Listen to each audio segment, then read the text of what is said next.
Hi, today I would like to show you how you can operate App Permission Manager on CUBOT X30. Start by opening Settings, then choose Apps and Notifications, Advanced, and Permission Manager.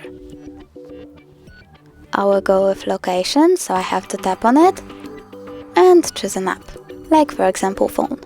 Over here you have to select one of the options, Allow all the time, Allow only while using the app, or Deny.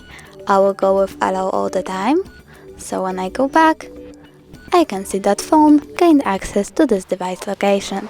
Thanks so much for watching. If you found this video helpful, don't forget to leave a like, comment and subscribe. Bye!